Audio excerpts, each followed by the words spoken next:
생명을 이렇게 하나님 주셔서 하나님을 찬양하고 이 남은 아버지 우리의 이 여생을 하나님께 예배드릴 수 있는 특별한 은혜 주셔서 감사를 드립니다. 예배 중에 우리의 상한 심령을 위로해 주시고 우리 연약한 육체도 샘을 주시고 하나님 우리의 기도를 들으사 우리 영혼의 만족을 누릴 수 있도록 주님께서 은혜를 베풀어 주시옵소서. 예수님의 이름으로 감사하며 기도드립나이다. 아멘. 전도서에 보면 1장에 보면 그런 말씀이 있습니다. 만물이 피곤함을 사람이 다 말할 수가 없다. 눈으로 보아도 귀로 들어도 차지가 않는 게. 세상에 제가 이렇게 살면서 가난한 사람들은 가난한 사람들대로 채워지지 않는 게 있고, 또 부자도 또 명성을 갖고 있는 사람도 채워지지 않는 게 있더라고요. 그래서 인생을 살면서 진짜 이렇게 만족하며 살고 전생을 돌아보면서 내가 참 잘 살았다 이렇게 감사하면서 인생을 끝나는 사람들은 거의 없어요. 왜냐하면 이 세상 자체가 사는 게 피곤하기 때문에 그렇죠. 인간 자체가 이렇게 피곤해요. 인간이. 사람이 그렇죠. 육신의 정욕, 안목의 정욕, 이생의 자랑. 사람은 육신의 정욕으로 인해서 그걸 계속 누리려고 하는 것 때문에 만족하지 못합니다. 그래서 특별히 남녀지간에 부부지간에도 보면 우리가 서로 이렇게 사랑하고 이해하고 산다고 하지만 그 만족이라고 하는 건 없어요. 나를 더 사랑받고 더 알아주기 원하고 더 내게 좋은 것을 주기를 원하는 게 인간의 끊임없는 육체의 정욕입니다. 이 세상에 그것을 만족시킬 수 있는 사람은 사랑하는 남편도 채워줄 수가 없습니다. 자녀도 부모 뜻대로 살지 못합니다. 인생이 그렇죠. 또 보는 것으로 인생이 만족하냐면 그것도 아니에요. 그래서 우리 아는 친한 분은 유럽으로 여행을 잘 다녀요. 좋은 직장 생활하고 돈도 여유로우니까는 그 낙이 세계를 다니면서 동남아도 가고 유럽도 가고 그래서 그것으로 낙을 삼더라고요.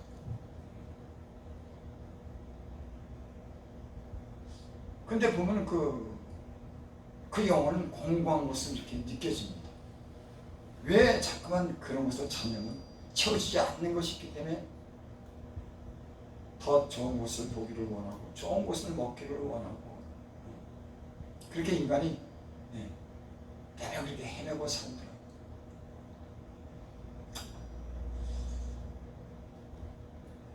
예수 믿으면서 만족함을 누리는 그런 비결이 있지만 그것도 완전하게 만족할 수는 없습니다. 인생 자체라고 하는 것이 허물이 있고 연약하기 때문에 그 한계를 벗어나지 못해요. 그래서 예수님이 결국 이 땅에 온 겁니다.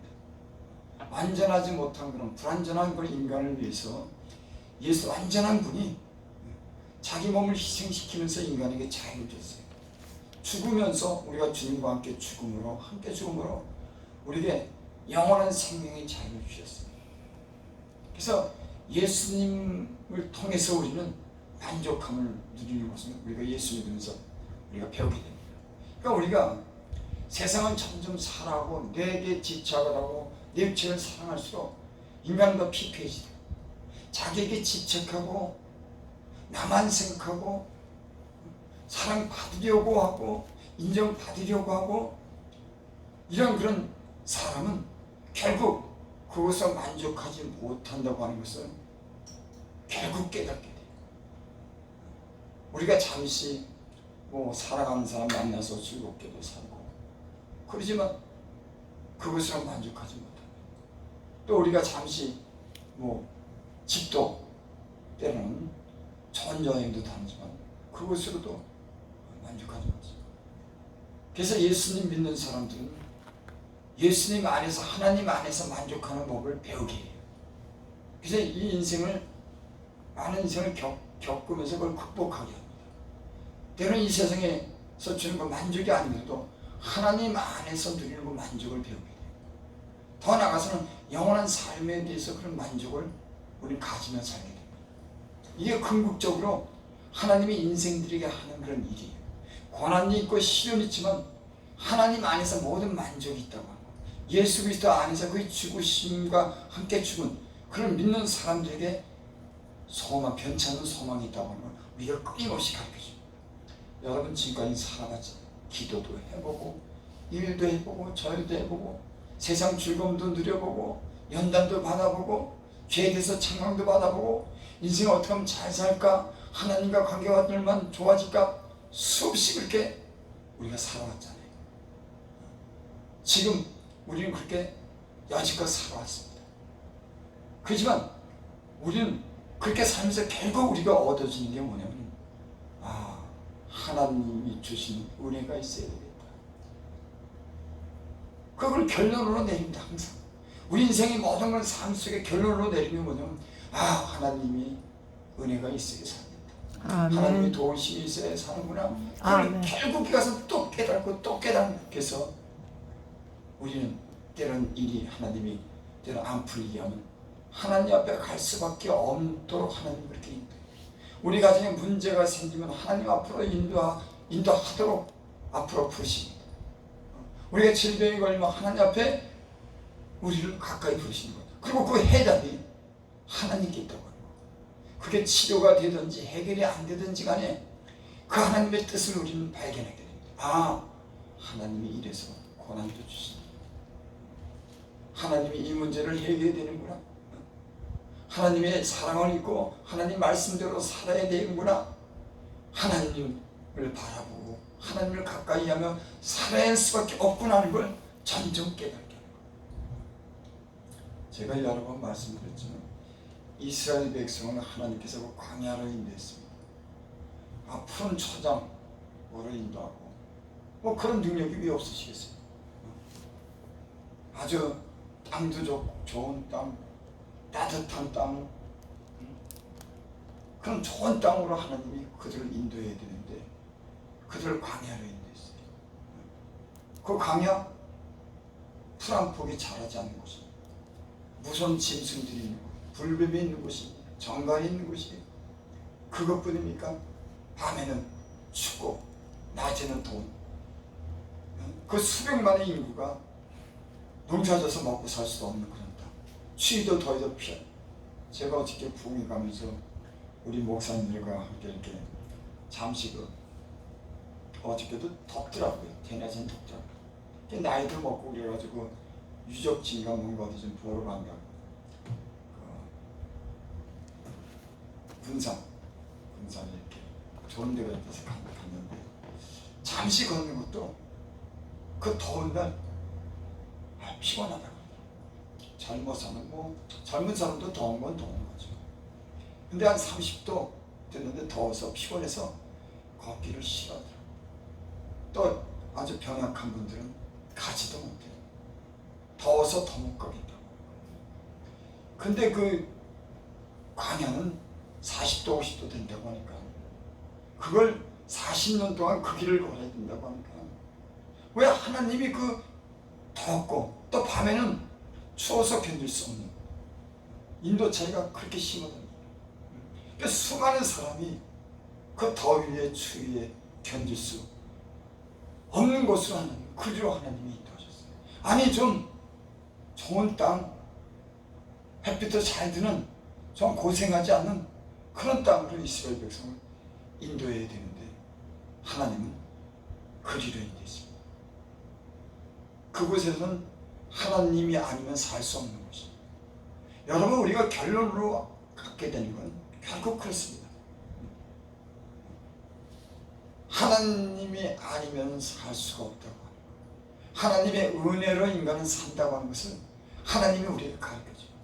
그래서 때로는 이 건조한 메마른 광야를 걷게 하는 겁니다. 문제가 있는 거예요. 불완전한 인간에게는 완전한 분이 필요하다고 하는 걸 인생으로 알게 돼요. 알게 합니다. 그래서 예수님을 믿지 않는 사람들도 그 신을 찾는 것은 불완전하기 때문에 완전한 자를 요구하는 거예요.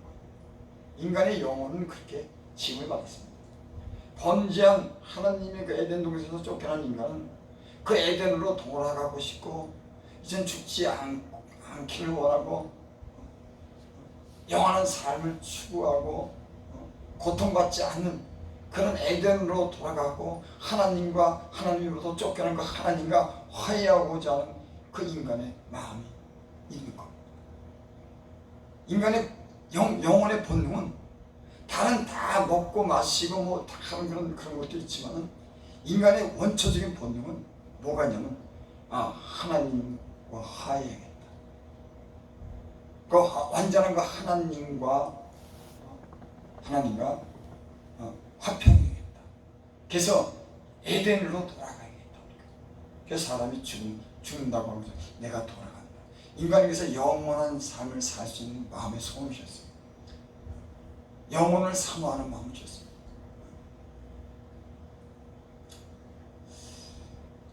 인생은 사실은 즐거움도 괴로움도 함께합니다.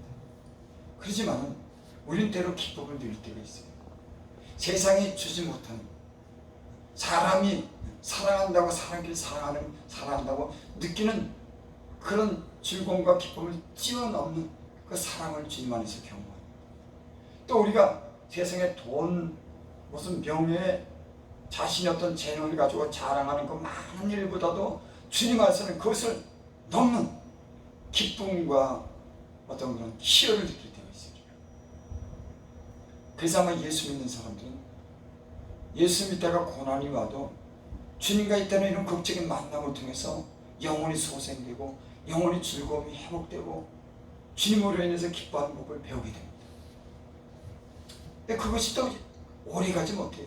또 다른 시련이 오고 또 하나님은 우리를 부르시고 하나님의 어떠함을 알게 해주고 진정한 우리의 필요가 뭔지를 우리 영혼에 말씀해줘요. 그러니까 이게 우리 인생의 패턴입니다. 그러니까 이 세상에서 이 고난이 언제 끝나? 나는 계속 행복한 날만 있을 거야. 난 능력을 받아서 능력 있는 사역을 해도 거기에 대한 책임이 있고 거기에 대한 십자가가 있는 거예요. 인생이란 그러니까 우리가 생각하는 것처럼 이 고난이 끝나면은 행복하고 이것이 지나가면은 내게 영원토록 만족이 있다고 하는 거. 그런 우리의 육체적인 어떤 그런 상상은 없습니다.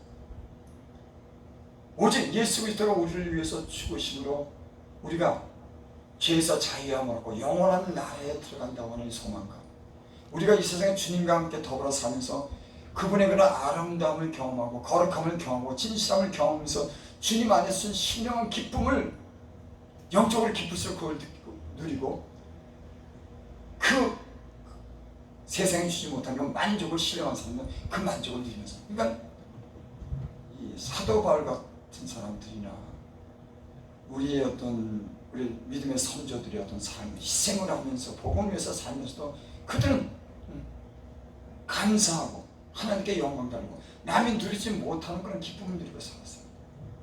그러니까 사도 바울이 그렇게 얘기하죠. 항상 기뻐하라. 감옥에 있으면서 범사에 감사하라. 쉬지 말고 기도하라. 이는 그리스도 예수 안에서 하나님이 너희를 향한 뜻이니라. 그런 고난 속에 그 복음을 전하면서 주님의 소문 많은 위기를 겪고 굶주릴 것도 수없이 하고 강의 위험, 바다의 위험, 동족의 위험, 수많은 죽음의 위험, 그 삶은 사실 날마다 죽는 삶이었어요. 근데도 그 영혼을 기뻐합니다. 나는 우리가 이런 조금의 사도 바울이 겪었던데 영적인 즐거움과 위로가 있기를 원해요. 세상이 내게 좀 주는 것도 기쁘고 위로도 받지만 하나님과 우리 둘이서 영적으로 주는 하나님이 주시는 내 영혼에 하나님으로 인해서 기뻐할 수 있는 이런 신령하고 깊은 영적인 사랑. 그래서 어떤 세상이 주는 것으로 인해서 우리 마음이 흔들리고 요동하고 그런 거 말고 이런 깊은 은혜의 체험을 할 수 있기를 아멘. 아멘.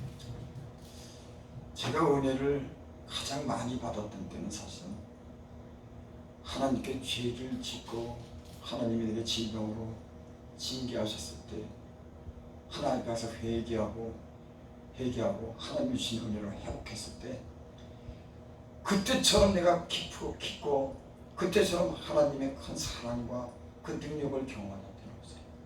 참 이상하죠. 내가 그냥 예수를 잘 믿어서 계속 영적으로 계속 올라가서 그런 영적인 깊은 체험을 하고 하나님의 그런 깊고 큰 놀라운 사랑을 체험하고 그 신령한 세계를 체험하고 하나님밖에 없구나. 하나님 안에는 그분은 하나님 자체가 빛이구나. 그래서 계시록은 빛이 다른 게 아닙니다. 하나님 자신이 빛이에요. 그런 비슷한 경험을 하면서 하나님 안에서 누리는 그 부요함과 내게는 아무것도 없어도 그래서 선지자에 보면 그런 말씀 있죠. 내게 우양간에 우리가 없어도 내게 가진 것 없어도 나는 여호와로 말미암아 기뻐하리라. 이 시대는요 어떻게 보면 우리가 갖는 것으로 인해서 만족하는 이런 영적인 사람들이 이런 것에는 조금은 변질됐습니다. 그래서 그걸로 인해서 마음이 막 흔들리는 거예요. 근데 실제로요 여러분 영적인 삶을 누리고 하나님과 깊은 관계를 갖는 건 내가 세상적으로 부유하거나 내가 아주 강건해서 얻어지는 건 아닙니다.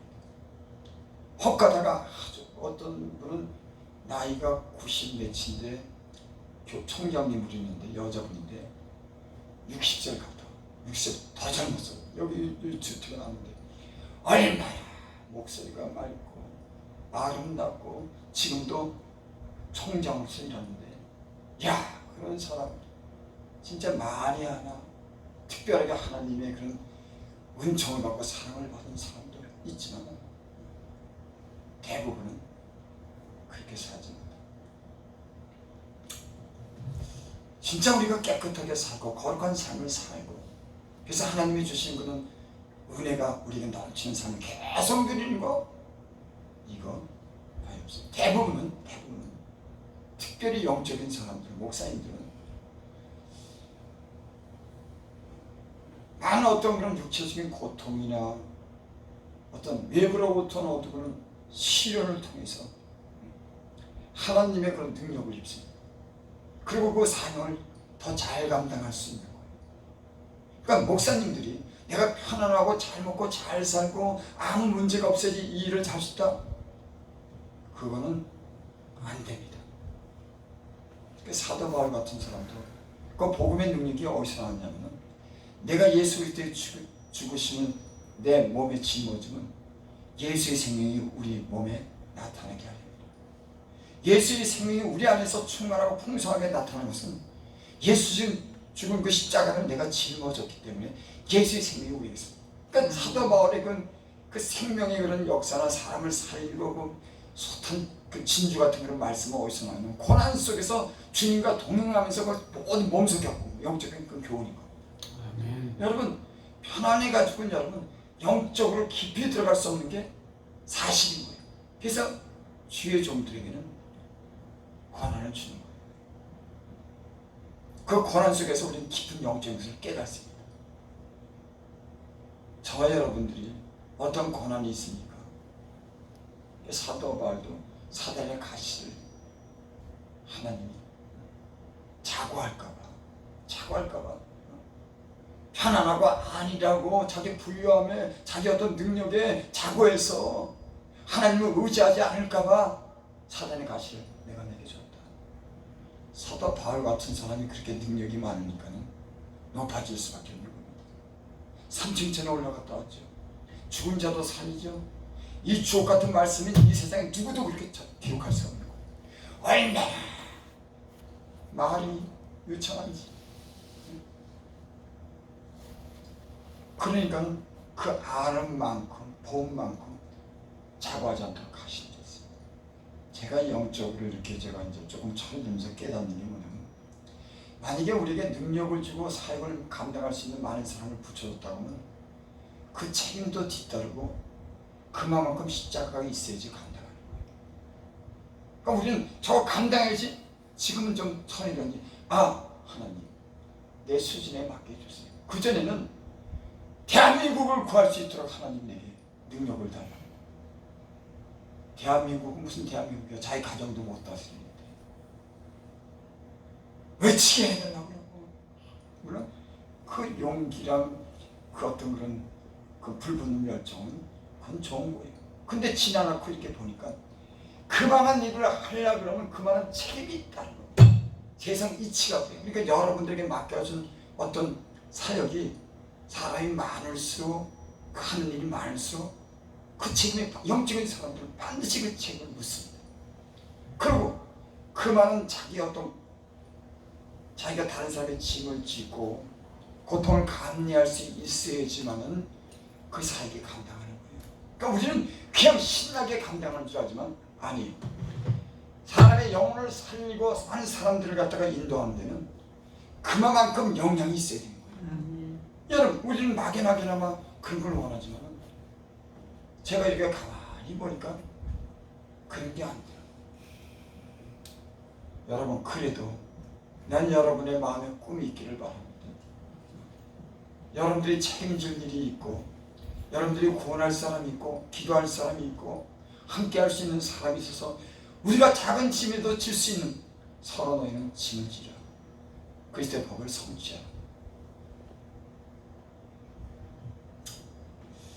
제가 그때 하나님께 참 하지 말라고 하는 그런, 계속 내게 그랬지만 나는 내 육신의 정욕을 못 이겼어요.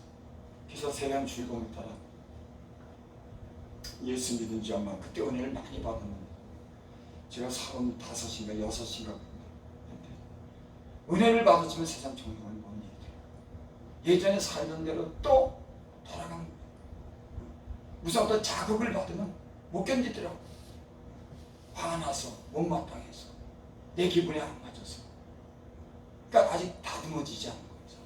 은혜는 받았지만은 경건에 이르기를 연습하고 그게 몸에 배어야겠는데, 이게 작은 일에 마음이 뺏겨서 그때마다 자기 감정이 컨트롤이 안 돼요. 그리고 마귀가 충동질하면 그 마귀에게 못 이겨서 엉뚱한 짓을 하고 때로는 폭력적으로 돼요. 여러분, 우리는 아직 온전하지 못합니다. 하지만 하나님이 이런 연약한 부분을 우리를 치료해 주시고 지금 많이 변화된 줄 믿습니다. 아직도 우리를 다스리기 부족한 점이 있는지도 몰라요. 때로는 조금은 폭력적이고, 때로는 감사하지 못하고 불평하고, 다른 사람을 마음을 상하게 하고, 자기에 대한 애착을 통해서 남을 생각지 않는 이런 이기적인 마음이 있을 수 있습니다. 하지만 예수 안에서 우리는 주님이 주신 우리는 가르침을 통해서 많이 변했습니다. 그렇게 살면 안 돼요. 많이 변했습니다. 그때 제가 방황하면서 병이 들었어요. 폐결핵이 들었어요. 피가 나오더라고요, 목에서. 젊은 나이에 겁이 나더라고요. 그때 지금 30몇 년 전이니까. 그러니까 내가 그렇게 잘못했는지도 알았으면서도 불구하고 주님 앞에 나가지 못하더라고요. 대강 이러다가 어떻게 치료되고 회복되고 알지만 그 막연하고 대강적인 것을 신앙을 갖더라고요.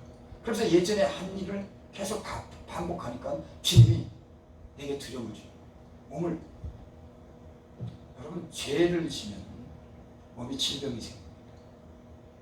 그러지 않아요. 하나님의 영광을 위해서 어떤 그런 병이 생기기도 하지만 대부분은 자기 어떤 죄로 인해서 그 죄에 대한 형벌이 따르는 거예요.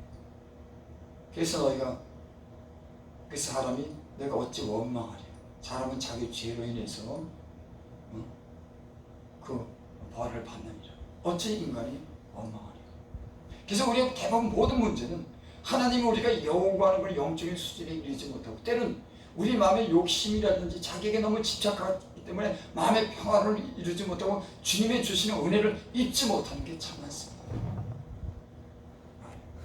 근데 주님이 저를 그때 해결했거든요. 저를 부르시는 거죠. 그때 못 견디겠더라고요. 젊은 나이에 35세 해결하기 걸리는데 목에서 피가 나와요. 인생은 막 방황하고 은혜를 받았는데 지멋대로 사니 공부하고 불안하고 막 여러분 하나님이 주신 은혜가 있으면 평강이 임할 줄 믿습니다. 아멘. 주님이 저를 불러서 골방에서 불렀어요. 조그만 방 가리봉동 월세 300만 원짜리 월세 300만 원짜리 저 월세가 아니라 전세 300만 원짜리 집이 어떻겠습니까? 거기서 근근히 그냥 사는데 그 골방에서 하나님이 기도하겠다. 내가 공부해서 못 견디겠다. 그것도 내 몸에 질병이 들었을 때야 내가 그것을 비로소 깨달았어요. 여러분 사람은 참 이상합니다. 심각한 줄 알면서도 문제가 생겼을 때 비로소 자기 신앙을 보게 되는 거예요. 자기를 보게 되는 겁니다. 여러분 경쟁이 중요한 겁니다. 우리가 때로는 알고 있다고 하지만 우리가 알지 못하는 것에 대해서 하나님이 우리에게 사인을 줍니다. 우리가 병원하도록 위해서 기도하도록 근신하며 살도록 다른 사람을 사랑하도록 다른 사람에 관심을 갖도록 이런 사인을 주는데 우리는 그걸 미처 생각지 못해요. 그리고 비로소 문제가 왔을 때 골방에 들어가는 겁니다. 그래서 하나님은 골방에서 만나기를 원하기 때문에 우리가 함께 하기를 원하기 때문에 시련 병도 주는 겁니다. 시련 문제를 주는 거예요. 그 문제가 왜 왔는지 우리가 어떻게 변화해야 되는지 그리고 변화된 결과 어떻다고 하는 거 우리에게 분명하게 알려줘요. 그때 제가 그 골방에서 눈물로 11개월을 내가 눈물로 기도하고 그러니까 참 그런 은혜를 지금 그것도 참 나이라고 하는 게 중요하더라고요. 정서가 젊을 때는 이게 반응이 민감한데 나이가 드니까 이게 무뎌져요. 그 은혜도 젊을 때 받아야 돼요. 이 감정이 민감하니까 그러니까 나이가 들면 때는 그걸 반응이 늦어져요. 그래도 여러분 믿지 않은지 믿으시기 바랍니다. 아직도 하나님께서 여러분을 가까이 부르시면 깊은 영적인 관계를 가지고 더 성숙한 그런 삶을 살게 될 줄 믿습니다. 여러분 하나님은 사도바울이죠. 육체는 후패나 내 영혼은 날로 세웠도다. 여러분 그렇습니다. 우리 인생의 많은 수고와 그런 때로는 하나님의 마음에 들지 않는 삶을 살고 그 은혜를 지금까지 그 연단 속에 배운 우리는 그런 은혜가 우리에게 잠재 있어요. 그걸 꺼내 쓰지 못해서 그러지. 여러분 난 이런 것들을 주님 앞에서 꺼내 쓰기를 바랍니다. 우리 안에는 이런 우리의 정직한 영이 발동하면 우리 안에서 하나님이 말씀하고 우리가 경험했던 수많은 것들을 정직하게 말하면서 은혜를 베풀 수 있는 사람이 될 줄 믿습니다. 아멘. 그때 하나님이 내가 죄를 짓고 징계해서 내가 피가 목에서 나오고 그래 거의 죽어가는 그 상태에서 주님이 나를 만나줬을 때 난 여지껏 그런 은혜를 제 생에서 받아본 적이 없어요. 근데 그게 나를 징계하고 고난 가운데 내게 징계했을 때 나는 그때 주님 안에서 다른 영적인 세계를 경험합니다. 오늘 여기 말씀이 그렇게 말씀했죠.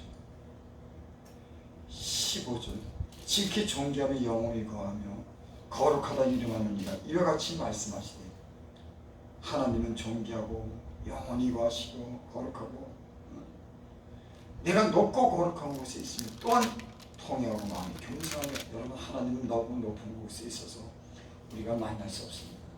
근데 하나님을 만나는 비결이 있더라고요. 난 인생에서 그래서 하나님을 만났어요. 어떻게? 거룩하다 이름하는 이와 같이 말씀 내가 높고 거룩한 곳에 또한 통회하고 마음이 겸손한 자와 같다. 여러분 진리입니다. 우린 때로 우리의 마음이 높아져서 자기에게 집착하기 때문에 하나님을 만나지 못해요. 근데 하나님이 권한을 주시면서 가까이 부르시면서 하나님과 대면하게 하면서 겸손하게 합니다. 그러니까 은혜로 들어가는 비결은 낮추면은 사람이 겸손해지는 거예요. 어떻게 할 수가 없는 겁니다. 가는 길도 막막하지, 가정은 엉망이지, 병들었지, 내 하는 일은 안 되지. 근데 그렇게 공부하면은 그 공부함을 알아야 되는데 그저 그러려니 하고 이 시대는 많은 사람이 그렇게 살아가요. 우리가 그렇다고 무슨 한 하려고 마음이 힘쓰거나 교만하게 행하려고 하지 않지만 때로 우리의 마음이 민감하지 못해서 반응을 잘 못하는 게 있어요. 아, 그래, 이건 아닌데 하나님이 주시는 은혜가 있어야 되는데 내 영혼이 기쁘고 즐겁고 자원하는 마음으로 내가 모든 일을 일하고 활력이 일어나고 내 영혼이 기쁘고 하나님과 늘 기도하고 그래서 무슨 조짐이 보이고 장래가 보이고 이래야 되는데 오늘이 오늘 그날이 그날. 하나님 분명히 거기서 벗어나기를 원하는 열심을 내는 너희들 회개하나? 우리 신앙에 이렇게 우리가 영적으로 회복되기를 원하죠. 우린 지금 뭔가 젖어가지고 거기서 벗어나 그냥 그렇게 사는 겁니다. 나는 이게 위험하다고 생각해요. 여러분 기도하시는 분들은 하나님의 은혜를 받은 분들은 차든지 덥든지 하고 이런 신앙에서 벗어나서 우리 영혼의 기쁨을 가지고 활력을 가지고 내가 할 수 있는 일을 갖다 즐겁게 심지어는 십자가까지 내칠 수 있는 그런 영적인 사람이 되어야 하는 줄 믿습니다. 아멘. 너무 무뎌진 겁니다. 너도 그러고 나도 그러고 내가 모르네. 근데 할 수 있는 비결이 있어요. 여러분 하나님 앞에 겸손해지면 그 겸손한 가운데 그 높으신 분이 우리를 만나죠. 여기 오늘 하나님 말씀입니다. 내가 높고 거룩한 곳에 있지만은 통일하고 마음이 겸손한 자입니다. 저는 그때 내 마음을 하나님께서 내 병으로 낮춰놨습니다. 얼마나 낮아졌는지 젊은 사람이 죽게 됐으니까는 살살살 발발 떨고 오죠. 하나님 살려달라고. 겸손해지지 않을 수가 없어요. 사람은요 이렇게 스스로 겸손해질 수가 없습니다. 하나님이 낮춰놓고 문제를 느끼지 살살 발발 떠는 거예요. 하나님 말씀이 내가 부르죠. 그전에도 불순종하고 하지만 그제서야 그 말씀에 떠는 겁니다. 내가 왜 이렇게 살았나. 아주 심각한 도전을 받고 바짝 엎드려서 눈물로 기도하고 그 심령이 통해하는 겁니다. 모든 거예요. 여러분 이러면 은혜 못 받을 사람이 없습니다. 심령이 통해하고 마음이 가난하면 은혜 못 받을 사람이 없습니다. 우리의 마음이 때로는 자고하고 이대로가 좋사오니하고 우리의 영적인 상태를 보지 못하기 때문에 우리가 병들었는데 우리가 아무런 일할 그런 능력이 없는 그런 존재임에도 우리를 거기서 알지 못하는 거예요. 그냥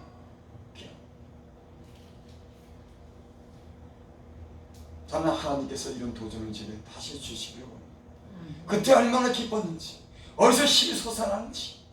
폐결에 걸렸는데 거의 막 체중이 60kg까지 내려가더라고요. 제가 지금이 체중이 66kg예요. 근데 60kg까지 내려갔다면 얼마나 많았겠어요. 근데 하나님이 기도하니까 혈색이 막 살아나고 음식이 맛있고 산다고 하는 걸 믿는 여러분 하나님과 우리의 진정한 만남이 있으면 내가 살았구나 이걸 압니다. 하나님과 진정한 만남이 있으면 하나님이 나를 쓰겠구나. 내가 이걸 할 수 있겠구나. 대부분의 하나님의 진실한 만남이 없기 때문에 어중간합니다. 이걸 할 수 있을까? 내가 어떻게 하지? 하나님이 나를 부르셨나? 항상 그런 거예요. 여러분 우리는 우리의 신앙이 진보가 있기를 원합니다. 비록 우리가 힘들지만 이 남은 우리 인생에 이런 영적인 진보가 있어서 우리 남은 일을 감당할 수 있는 주님과 이런 만남이 있기를 원합니다. 아멘.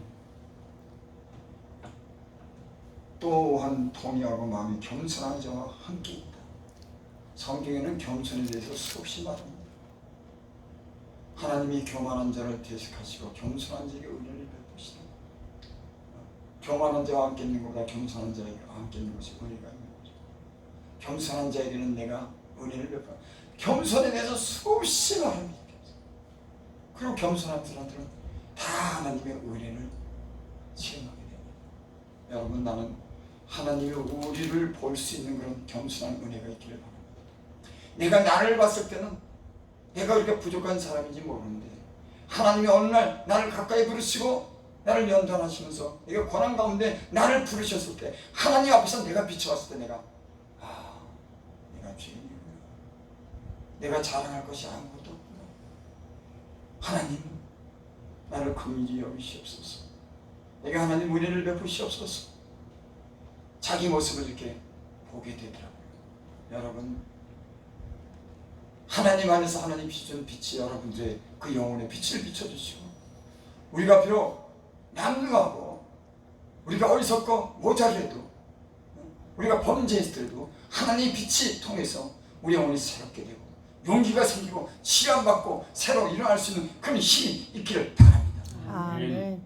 우리는요, 우리의 어떤 그 죄보다도 우리의 감춰진 것 때문에 우리가 변화되지 않는 거죠. 그래서 우리 하나님 우리를 변화시킬 때는 우리 심령에 큰 충격을 줘요. 내가 어떻게 살았다고 하는 거, 내가 주의 종으로 내가 어떻게 살았다고 하는 것을 알게 하는 거. 내가 괜찮게 살았는데 하는데 아니구나. 내가 경제에 게을렀고 내가 나만 생각했고 내가 무능한 사람이구나. 이걸 아주 처절하게 하나님 그 빛을 통해서 나를 보게 합니다. 근데 그게 은혜더라. 그게 은혜더라. 그러면서 우리는 새롭게 되고 새로운 어떤 계기를 갖게 되고 용기를 갖게 되고 희망을 갖게 되고 그런 할 수 있는 능력을 하나님 앞으로 있게 되는 줄 믿습니다. 아멘. 나는 이런 은혜가 저와 여러분들에게 있기를 원합니다. 아멘. 기도합니다. 아버지 하나님, 우리 영혼이 공고합니다. 하나님, 그래도 하나님께서 우리에게 평안함을 주시고 이렇게 우리 가정이나 우리에게 하나님 모든 좋은 것을 준비해 주셔서 염려 없이 삽니다. 하나님, 우리에게 문제가 있습니다. 우리가 편안 중에 살지만은 하나님 주의 종으로 우리가 또 다른 사명을 감당하기를 원합니다. 마무리 짓기를 원합니다. 하나님 우리를 만나 주시옵소서. 아멘. 우리 아버지 하나님, 이 무뎌진 마음을, 어두워진 마음을 밝혀주시고 깨워주셔서 사명을 일깨워주셔서 우리가 아직도 건강하고 하나님께 기도하오니 주님, 우리가 같이 일어나게 하여 주시고 우리가 이 사명을 잘 남은 사명을 감당하게 하여 주셔서 하나님과 즐거운 삶, 기쁜 삶을 살게 되시고 영적인 사람들이 되게 하여 주시옵소서. 아멘. 우리가 이 소원을 갖습니다. 주여, 우리의 기도에 귀를 기울여 주시오. 우리 영혼을 회복시키시고 주의 능력으로 붙들어 주시옵소서. 아멘. 예수님의 이름으로 감사하며 기도드리옵나이다. 아멘.